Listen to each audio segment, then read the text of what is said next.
어떤 선생님이 중학교 학생들에게 설문조사를 해봤답니다. 실제로 그 반에서 설문조사를 했는데 질문이 뭐냐 하면 장래 소원이 뭐냐라고 하는 질문이었습니다. 놀랍게도 그 학생들의 대부분이 어떻게 답을 했느냐 하면 평생 먹고 살 수 있는 건물을 하나를 부모로부터 물려받는 것. 한둘이 아니라 여러 학생들이 그런 대답을 했다고 합니다. 여러분, 이것이 누구의 죄입니까? 아이들이 이렇게 대답한 게 누구의 죄입니까? 그게 뭐 죄입니까, 목사님? 그렇게 생각하고 말하는 분들의 죄입니다. 죄 때문입니다. 조물주보다 더 높다라고 하는 건물주, 흙수저니 금수저니 은수저, 그런 단어들이, 세상의 용어들이 얼마나 우리 젊은이들에게 자괴감이 들게 하는지 아십니까? 오늘 우리 사회에 만연하고 있는 한 가지 또 병든 의식이 있는데 그것은 한탕주의입니다. 한탕주의. 한번 반짝 성공으로 뭔가 한번 해보겠다라는 것입니다. 마치 로또 복권 1등 당첨되는 것처럼 장사를 해도 사업을 해도 대박을 터뜨려 보겠다라는 것입니다. 많은 젊은이들이 단 한 번의 투자로 잭팟을 터뜨리라고 하는 그런 생각들을 하고 있습니다. 아주 소수의 대박 인생을 살아가는 사람들, 잭팟을 터뜨린 사람들을 보면서 나도 저렇게 되면 좋겠다 부러워하면서 살아가는, 나도 저렇게 될 수 있다라고 생각하는 많은 젊은들의 이 생각, 병든 생각입니다. 물론 재수가 좋아서, 흔히 하는 말로 운빨이 좋아서, 몫이 좋아서 대박을 터뜨릴 수도 있고 잭팟을 터뜨릴 수도 있고 한평생 먹고 살 수 있는 돈벼락을 맞을 수도 있겠죠. 그러나 이건 정상이 아닙니다. 여러분 아셔야 됩니다. 이 정상이 아니에요. 신앙생활에서도 이런 모습을 봅니다. 오랜 기간 동안 하나님 앞에 매달리고 기도하면서 성실하게 살 생각은 안 하고 어쩌다 교회 나와서 기도 한번 해가지고 뭔가 다 이루어질 것처럼 그렇게 생각합니다. 왜 앞에 그 청소년들의 그 답이 죄냐 하면 성공으로 가는 그 단계를 생략하고 그 단계 가운데 수많은 밑바닥으로 떨어지는 고난과 고통을 감내하고 인내하고 피땀 흘려서 그 결국은 성공하는 게 그것이 진정한 성공이죠. 그런 것들 다 생략하고 땀 흘림도 없이 그냥 쉽게 돈을 벌려고 하는, 대박 터뜨리려고 하는 그것들이 얼마나 큰 죄인지 아십니까? 기독교식 한탕주의. 어쩌다 교회 나와서 기도 한번 해가지고 뭐 다 될 것처럼 생각하는 이런 생각이 병든 겁니다. 인생의 성공도 그렇게 이루어지는 게 아니고 우리 신앙생활도 그렇게 하는 게 아닙니다. 어느 날 갑자기 내 주먹에 쥐어지는 횡재가 성공이 아니에요. 성공의 정상은 한 단계 한 단계 스텝 바이 스텝 밟아야 할 과정들을 다 밟아간 다음에 이루는 거예요. 현대인들의 최대 관심사가 뭡니까? 성공이죠. 그리고 책들이 성공에 관한 책, 성공의 원리, 성공의 법칙, 이런 책들이 잘 팔립니다. 성공한 사람들이 쓴 책 잘 팔립니다. 유튜브도 보면 뭐 성공한 거, 주장사해가지고, 매출이 뭐 한 달에 얼마다, 하루에 얼마다, 뭐 이런 거 보고 그거 다 이렇게 봅니다. 성공이 뭐냐? 웹스터 사전에 보니까 성공은 자기가 원하는 목적을 이루는 것이다. 내가 원하는 것, 내가 바라는 것 얻게 되면 그게 성공했다라는 겁니다. 그 정의에 의하면. 내가 돈 많이 벌기를 원해요. 엄청난 돈을 벌기를 원해요. 그 많은 돈을 벌면은 그러면 성공한 거예요. 그 정의에 따르면 내가 멋진 사람, 능력 있는 배우자 만나서 결혼하는 거, 이쁜 여자 만나서 결혼하는 거, 그게 내 소원인데 그 소원이 이루어져서 그런 사람, 배우자와 결혼하면은 성공한 거예요. 이것은 세상이 말하는 성공이지 결코 하나님이 원하는 성공도 아니고 성경에서 말하는 성공도 아니라는 것입니다. 여러분, 성경에서 말하는 성공은 다릅니다. 성경에서 말하는 성공의 모델이 바로 오늘 본문에 나오는 요셉입니다. 창세기 39장에 이 요셉의 삶의 특징, 이 성공한 사람, 형통한 사람, 요셉의 삶의 특징을 나타내는 구절이 반복적으로 나타납니다. 2절, 여호와께서 요셉과 함께 하심으로 그가 형통한 자, 이게 성공한 자가 되었다 이 말이에요. 21절, 여호와께서 요셉과 함께 하시고 23절 하반절, 이는 여호와께서 요셉과 함께 하심이라 여호와께서 그를 범사에 형통하게 하셨더라. 요셉의 성공하는 인생의 특징이 딱 두 가지. 여호와께서 요셉과 함께 하심, 여호와께서 요셉을 형통케 하심, 번영케 하심, 성공하게 하심. 여기 형통하다라고 번역되어 있는 단어들을 영어 성경에 살펴보니까 prosper, 번영하다, 또는 success, 성공하다라고 되어 있습니다. 여러분, 형통은 번영이요 성공입니다. 오늘 요셉의 형통과 번영과 성공은 하나님이 그와 함께 하심으로부터 시작된 것임을 말씀하고 있습니다. 세상에서 말하는 성공, 하나님이 함께 하지 않아도 성공할 수 있습니다. 내가 원하는 돈 벌 수 있어요. 열심히 피땀 흘려서 하다 보면 그만한 지위에 올라갈 수 있고 승진할 수가 있습니다. 그러나 하나님이 함께하지 않는 성공, 하나님이 없는 성공, 성공 아닙니다. 성경에서 말하는 성공, 하나님이 원하는 성공 아닙니다. 사랑하는 여러분, 오늘 요셉처럼 하나님께서 저와 여러분과 함께 하심으로 말미암아 성경적으로 형통하고 성경적으로 번영하고 성경적으로 성공하시기를 주님의 이름으로 축복합니다. 그렇다면 하나님 원하는 성공, 형통, 성경이 말하는 형통이 뭘까요? 첫째로 형통은 하나님의 계획이 이루어지는 것입니다. 또는 이루어진 것입니다. 1절 말씀을 볼까요? 요셉이 이끌려 애굽에 내려가매 바로의 신하 친위 대장 애굽 사람 보디발이 그를 거리로 데려간 이스마엘 사람의 손에서 요셉을 사니라. 이스마엘 사람, 지난번에 묵상했던 미디안 상인과 같은 말이죠. 구덩이에 빠졌던 요셉, 유다의 형의 개입으로 지나가는 상인에게 팔아버리자.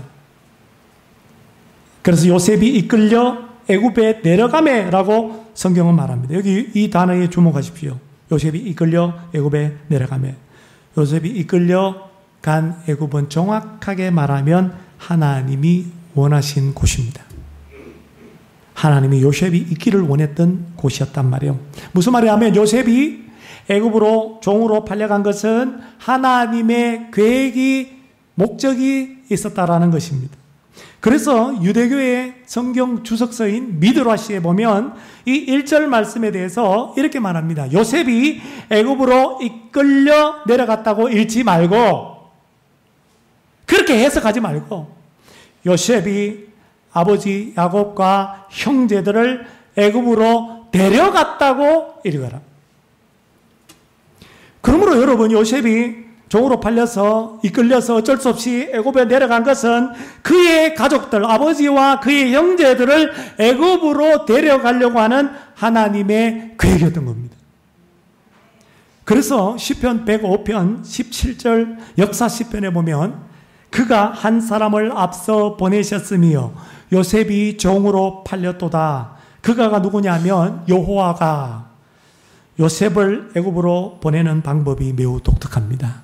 여러분, 하나님의 방법은 늘 인간의 상상을 초월해요. 요셉을 애굽으로 먼저 앞서 보내려면 여행객이나 관광객으로 보내지. 그 우리 생각이. 근데 구덩이에서 겨우 빠져나와 목숨 건진 요셉, 돈에 팔려서 종으로, 인간 취급도 못 받는, 짐승 취급받는 종으로, 노예로 팔려서 애굽으로 갈 게 뭐람. 여러분, 우리 인생에 일어나는 모든 일들 우연이 아닌 필연이. 근데 왜 이렇습니까? 하나님 앞에 그렇게 질문하지 마십시오. 왜냐하면 하나님 절대로 가르쳐 주지 않습니다. 모릅니다. 자꾸 그 질문을 던지면 던질수록 우리는 헤맬 수밖에 없어요. 왜냐하면 우리의 생각, 우리의 상상을 늘 초월한 하나님의 인도하심의 방법이기 때문에 그렇습니다. 사실 요셉이 애굽의 종으로 팔려간 것 누가 한 겁니까? 형들이 한 겁니다. 형들이 미워서 죽이고 싶어서 형들이 한 짓입니다. 그러나 시편은, 이 역사 시편의 기자인 시편 시인은 하나님 여호와가 한 일이라고 말합니다. 하나님이 여호와가 왜 그 일을 하셨습니까? 시편 105편 23절에 보면 그 목적을 이야기합니다. 이해가 뭐예요? 하나님이 앞서 먼저 한 사람 요셉을 종으로 팔려서 애굽으로 가게 함으로 인하여, 이스라엘 백성들 전체가, 뒤에 나오는 야곱 개인을 말하는 것이 아니라 야곱의 12지파 이스라엘 백성들 전체가, 함의 땅, 셈, 함, 야벳, 함의 후손이 애굽 사람입니다. 그래서 애굽 땅에 들어가서 나그네가 되었다. 그러니까 이스라엘 백성들 전체를 애굽에 들어가게 하려고 하는 하나님, 그 하나님께서 한 사람을, 요셉을 먼저 애굽으로 선발대로 보낸 것입니다. 이것은 하나님의 오래전에 아브라함에게 한 예언의 말씀의 성취였던 것입니다. 창세기 15장 13절 14절에 보면 여호와께서 아브라함에게 이르시되 너는 반드시 알아라 이 말이죠.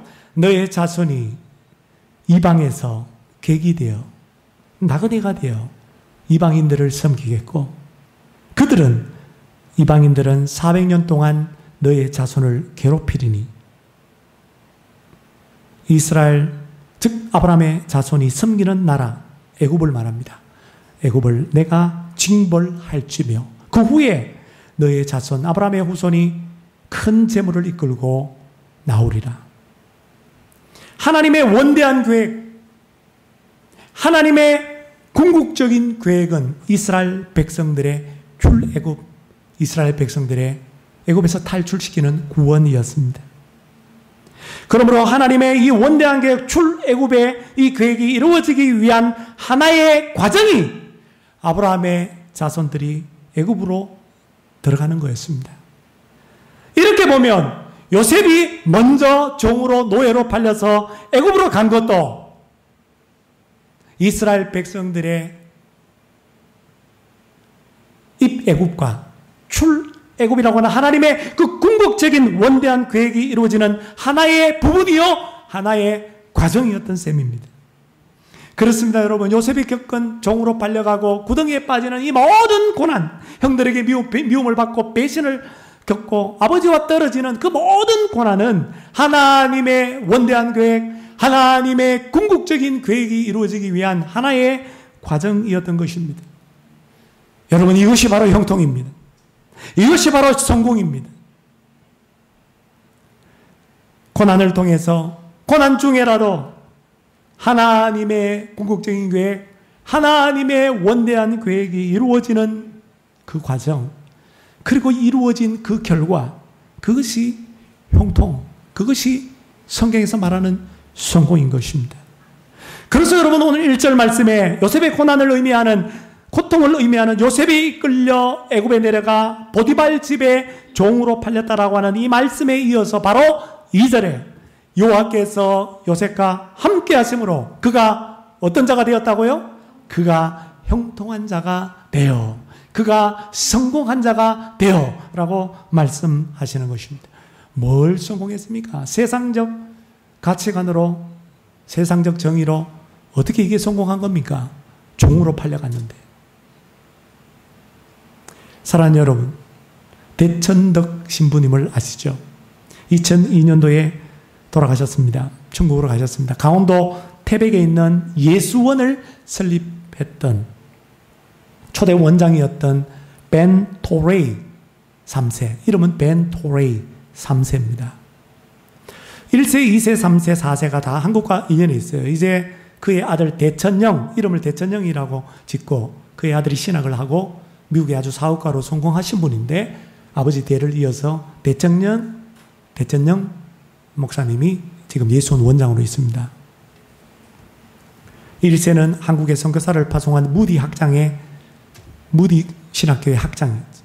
지금 제가 말씀드리고 싶은 것은 대천덕 신부의 아버지 벤 토레이 2세에 대한 이야기입니다. 벤 토레이 2세는 1945년에 중국 선교사로 파송이 되었어요. 그 선교사 사역을 하다가 어느 날 트럭을 타고 가다가 큰 교통사고를 당하고 의식을 잃었습니다. 의식이 깨어보니까 오른쪽 팔이 없어진 겁니다. 응급수술을 하면 너무 큰 중상이라서 팔이 너덜너덜하고 이게 완전히 썩어 들어가니까 안 되겠다 싶어서 잘라버립니다. 여러분, 사고는 한순간입니다. 여러분이 한번 생각해 보십시오. 한순간에 오른팔을 잃어버렸어. 장애를 입었습니다. 멀쩡한 사람이 어느 날 장애인이 되어버렸어. 얼마나 큰 충격, 얼마나 큰 슬픔과 절망의 그림자 가운데 살아갈 수밖에 없는 인생입니까? 근데 이 벤토레이 2세 이 선교사님은 하나님께 원망하지 않았어. 시간이 지나면서 하나님 앞에 이렇게 감사합니다. 하나님이 지금까지 두 팔을 주셔서 잘 살았는데 이제 이 한 팔을 가져가시니 감사합니다. 이 한 팔로라도 잘 살겠습니다. 중국이 공산화가 된 다음에 미국으로 잠시 들어갔다가 1952년 사고를 당한 지 7년 만에 전쟁 중인 6.25 전쟁 중인 한국 땅에 들어오게 됩니다. 그는 한국에서 왜 7년 전에 내가 오른팔을 잃게 되었는지를 알게 됩니다. 그는 6.25 전쟁으로 인하여서 팔다리를 잃어버린, 불발탄 갖고 놀다가 팔다리 날라버리고 폭격 맞아서 팔다리가 날아가 버린 그런 수많은 한국의 어린이들, 한국의 국민들, 군인들을 보게 된 겁니다. 그 순간 깨닫습니다. 아, 하나님께서 저들에게 하나님의 사랑을 베풀라고, 전하라고 나에게 이 같은 과거의 고난을 주셨구나.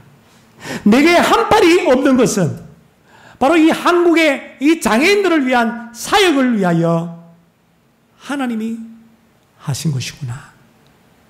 그 사역을 위한 준비였구나. 이것을 깨닫습니다.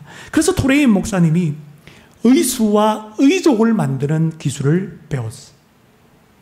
미국 그 기술을 배워서 대전과 대구와 청주에 이 장애인 재활센터를 세웠습니다. 그래서 팔다리를 잃은 군인들과 팔다리를 잃은 어린이들과 팔다리를 잃은 우리 한국 국민들에게 의수와 의족을 만들어서 달아주는 그 사역을 하고 주의 복음을, 예수님의 사랑을 전했습니다. 우리나라 최초의 장애인 사역입니다. 그렇습니다, 여러분. 그가 겪은 장애의 이 고난, 한 팔, 오른팔이 잃어버리는 그 엄청난 고난, 7년 전의 그 고난은 7년 이후에 한국이 이 장애인 사역을 하라는, 장애인들에게 복음을 전해주고 의족과 의수를 달아주라고 하는 하나님의 계획이 이루어지는 준비요 과정이었던 것입니다. 이게 형통입니다. 이게 성경에서 말하는 성공입니다. 근데 우리는 어떻게 생각하죠? 고난 가운데 있을 때에 지금 이 고난의 모습이 결과가 아니고 결론이 아닌데 과정인데 이제 내 인생 끝났구나. 우리 자녀들의 인생은 끝났어. 가망성이 없어. 이렇게 생각하고 말을 합니다. 고난은 인생의 전부가 아닌데, 고난이라고 하는 인생의 한 부분인데, 하나님의 원대한 계획을 이루어가는 한 조각과 같은 퍼즐인데, 우리 가정은 실패했다고, 나는 실패했다고, 가능성이 없다, 가망성이 없다고 그렇게 생각하고 말합니다. 여러분, 옳지 않습니다. 사랑하는 여러분, 지금 여러분 어떤 고난 가운데 있습니까? 하나님의 계획이 이루어지는 한 과정이요, 하나의 작은 부분임을 여러분 명심할 수 있기를 바랍니다. 지금은 몰라도 7년 후에 깨달았던 선교사님처럼 우리도 그 언젠가 그 고난의 의미를 알게 될 것입니다. 형통이 뭐라고요? 형통은 고난이 없는 게 아니에요. 사람들은 고난을 원치 않습니다. 고난을 원치 않아요. 근데 성경의 고난은, 성경의 형통은 고난이 있지만 그 고난 중에도, 그 고난을 통해서도 하나님의 계획이 이루어져 나가는 것, 이루어지는 것, 바로 그것입니다. 두 번째 성경적 형통은 삶의 모습 속에서 하나님의 강력한 임재가 드러나는 것입니다. 3절 말씀을 볼까요? 그의 주인이 여호와께서 그와 함께 하심을 보며 또 여호와께서 그의 범사에 형통하게 하심을 보았더라. 그의 주인 즉 요셉의 주인 보디발이 요셉에게서 본 것이 뭡니까? 그 노예 요셉에게서 본 게 뭐예요? 여호와께서 요셉과 함께 하심, 그리고 여호와께서 요셉을 형통하게 하심, 성공하게 하심, 번영하게 하심입니다. 여기에 주목할 단어 범사에라고 하는 단어입니다. 그의 범사에, 어느 특정한 상황 가운데가 아니라 어떤 기적적인 현상 가운데가 아니라 요셉의 평범하고도 반복적인 일상적인 그 종의 삶의 모습 속에서 하는 일마다, 요셉이 계획하는 일마다, 계획하는 것마다, 관리하는 것마다 하나님이 요셉과 함께 하시고 그 요셉을 하나님이 형통케 하고 있음을 보디발 주인이 보았다라는 것입니다. 간단하게 말하면 보디발은 요셉에게서 요셉의 하나님을 본 것입니다. 이것은 매우 놀라운 일입니다. 왜냐하면 보디발은 이집트 사람 대부분이 그렇지만 하나님 이스라엘의 여호와를 전혀 모르는 사람이기 때문입니다. 그러므로 요셉의 입장에서, 요셉의 관점에서 말하자면 요셉이 종으로서 노예 생활 평범하고 일상적인 그 삶의 모습을 통해서 주인 보디발에게 하나님을 증거한 것입니다. 하나님이 나와 함께 하심을 드러낸 것입니다. 삶을 통하여 강력한 하나님의 임재를 드러낸 것입니다. 그의 단조롭고 지루하고 일상적인 삶을 통해서 말입니다. 그래서 보디발이 요셉에게서 강력한 하나님의 임재, 그와 함께 하시는 하나님을 보고 느꼈던 거예요. 그것을 느낀 보디발이 요셉에게 어떻게 합니까? 4절 말씀, 요셉이 그의 주인에게 은혜를 입어, 다시 말하면 은혜를 입었다라는 말은 히브리어로 눈에 들었다라는 거, 눈에 들었다. 요셉이 보디발의 눈에 들었다. 보디발이 요셉을 좋게 여기고 호감을 가졌다라는 거. 여러분 자녀들이 선생님들에게 호감을 받기를 원합니까? 친구들에게 호감 가는 친구 되기를 원합니까? 기도하십시오. 이거 하나님의 은혜입니다. 하나님의 은혜. 인물이 잘난 것도 아니고 보면은 뭐 리더십이 있는 것도 아닌데 잘 봐주는 거야. 사람들이 잘 봐주는 거예요. 이쁘게 보는 거예요. 여러분 하나님의 은혜인 줄로 믿습니다. 그것으로 끝이 아니에요. 4절 하반절에 보니까 그가 요셉을 가정총무로 삼고 자기의 소유를 다 그의 손에 위탁하니, 보디발은 여러분 여기 소개된 대로 바로왕, 이집트의 왕 파로왕의 신하 친위 대장입니다. 요즘 말로 말하면 저 청와대 대통령 경호 실장 정도 되는 직책이에요.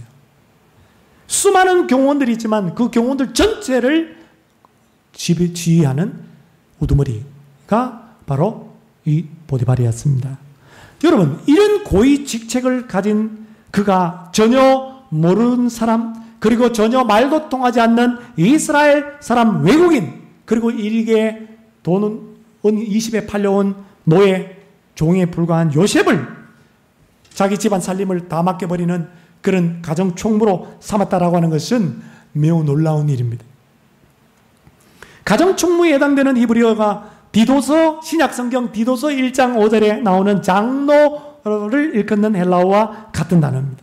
그러니까 신분이 노예이고 종인 사람을 집안의 장노에 해당하는 대우를 해준 것입니다. 초고속 승진이죠. 보디발의 직책 정도라고 한다면 초자를 가정총무로 쓸 리가 없습니다. 매우 노련하고 경험이 많은, 연륜이 많은, 믿을 만한 그런 노종을 가정총무로 삼을 만한데, 근데 이게 웬일인지 아주 새파란 초자, 종, 노예에 불과한 젊은이를 보디발이 가정총무, 가정살림을 맡기는 총무로 임명합니다. 보니까 자기의 소유를 다 맡겨요. 통장도 맡기고 도장도 맡기고 집 문서, 땅 문서 다 맡겼어요. 매우 이례적인 일이요. 매우 파격적인 처사였습니다. 여러분 무엇을 말합니까? 그만큼 종 요셉이 주인 보디발의 인정을 받고 신임을 듬뿍 받았다라고 하는 증거입니다. 사랑하는 여러분, 저와 여러분의 삶의 모습 속에서 하나님의 강력한 임재가 드러나고 있습니까? 하나님이 나와 함께 하심이 드러나고 있습니까? 찰스 와이글이라고 하는 목사님이 미국의 성서협회 회의에 참석하려고 미국 캘리포니아 파세데나라고 하는 도시에 가게 됩니다. 회의 시간까지 시간이 좀 남았기 때문에 그 파세데나의 유명한 장미정원, 장미화원을 방문했어요. 그 장미화원을 거닐면서 장미꽃을 보고 그렇게 회의 시간이 되어서 회의장으로 들어갔습니다. 회의장에 도착하자마자 어떤 사람이 이렇게 말합니다. 목사님이 이제까지 어디에 있었는지 알 것 같군요.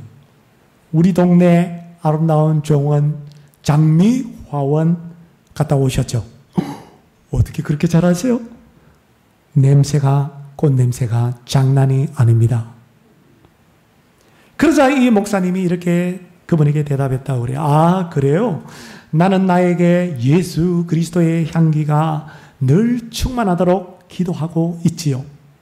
나는 나의 말과 나의 행실과 나의 삶과 나의 찬양을 통하여서 내가 항상 예수 그리스도와 함께 있다라고 하는 사실을 사람들에게 알리고 싶습니다. 참으로 아름다운 기도 제목이요, 참으로 아름다운 소원이 아니겠습니까? 사랑하는 성도 여러분, 와이글 목사님과 같은 이런 아름다운 소원이 있습니까?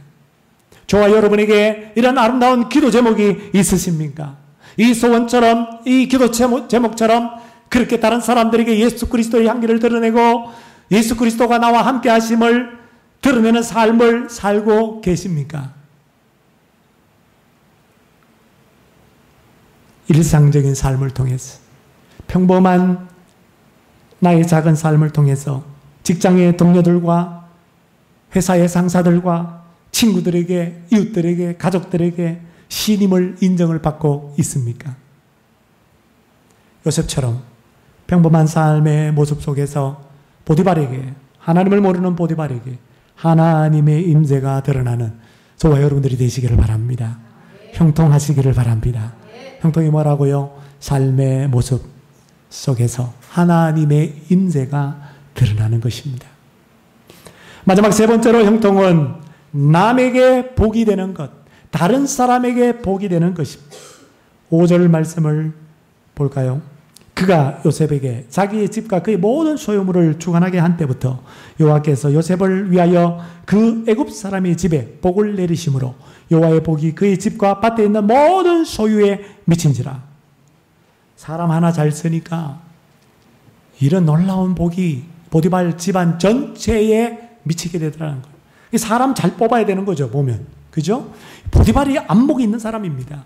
보디발이 요셉을 보니까 종이지만은 뭔가 특출난 점이 있어요. 하나님이 함께하고 형통하게 하고 잘 되는 거 보는 거예요. 그래서 다 맡겼어요. 다 맡겼어요. 맡겨놨더니 어떤 일이 벌어져요? 집안에 엄청난 복이 임합니다. 물질의 복이 임합니다. 옛날에 종들끼리 싸웠는데 가정총무 요셉을 씌워놨더니 싸우는 일이 없네요. 분위기도 참 좋습니다. 오늘 5절 말씀에 요셉을 위하여라고 하는 NIV 영어 성경을 보니까 because Joseph, 요셉 때문에, 하나님은 요셉 때문에 보디발의 집과 보디발의 소유의 재산에 복을 내렸다라고 하는 것입니다. 누구 때문에? 보디발 때문이 아니에요. 요셉 때문에. 그러니까 요셉은 보디발의 집에 있어서 복덩어리죠. 복덩어리. 그래서 6절 말씀에 주인이 그의 소유를 다 요셉의 손에 위탁하고, 한 번 더 얘기하죠. 4절에 얘기했던 거 다 위탁하고, 자기 먹는 음식 외에, 음식에 독국물 들어갈 수 있잖아요. 독국물 들어갈 수 있으니까 음식 외에는 간섭하지 않았다. 모든 걸 다 맡겼다라는 거예요. 여러분, 성경에서 말하는 형통이 뭡니까?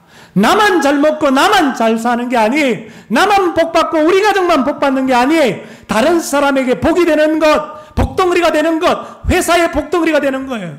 그 집안의 복덩어리가 되는 거예요. 며느리 믿는 며느리를 봤는데 며느리가 들어오더니 우리 집안이 잘 되네. 복덩어리가 굴러왔구나. 이게 형통이에요. 사원을 하나 뽑았는데, 직원을 하나 뽑았는데, 이 직원이, 사원이, 신입사원이 들어오더니 우리 회사가 잘 되네, 분위기가 좋아지네, 복덩어리가 들어왔네. 이게 형통이에요. 이게 성공입니다.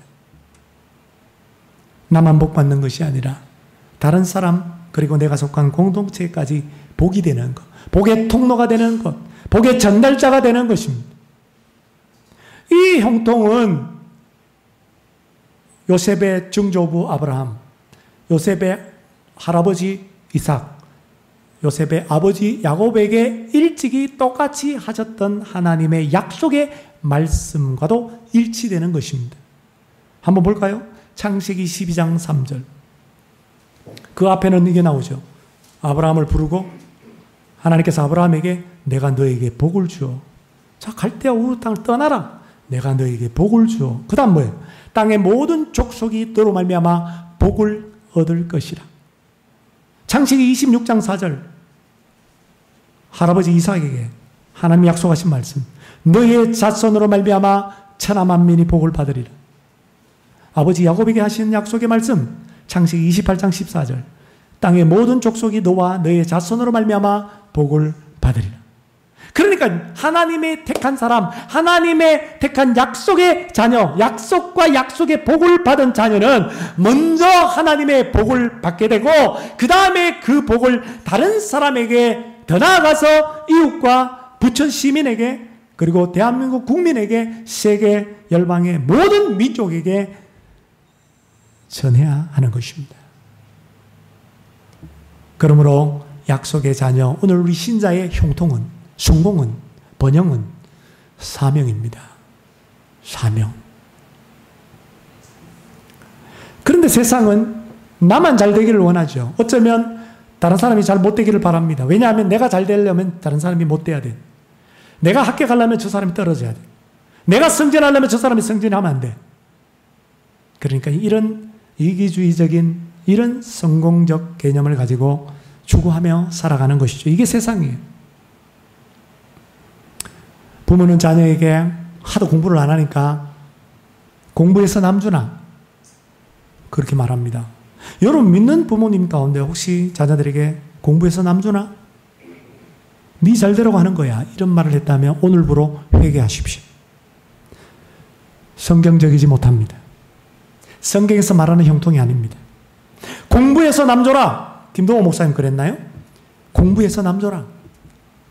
돈 벌어서 회사 크게 일궈서 여기 직원들 5,000명 먹여 살려라.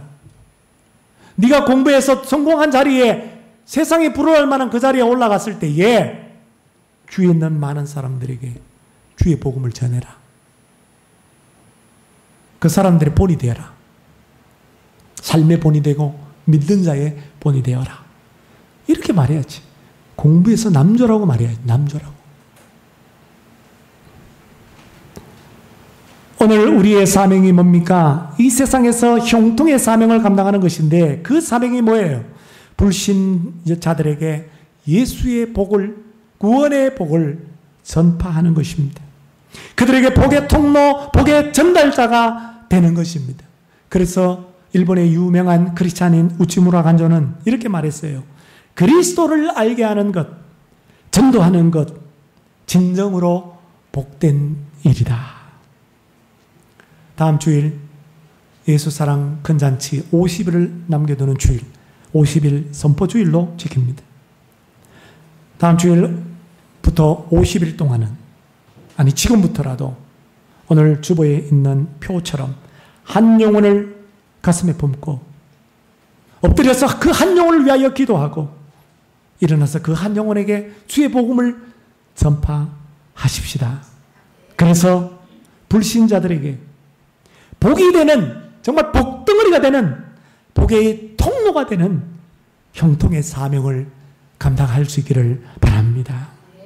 사랑하는 여러분, 하나님은 야곱과 형제들을 구원하기 위하여, 이스라엘 백성 전체를 구원하기 위하여, 더 나아가 세계 만민을 구원하기 위하여 요셉 한 사람을 일찍이 앞서 종으로 팔려가게 했지만 이집트로 보내셨습니다.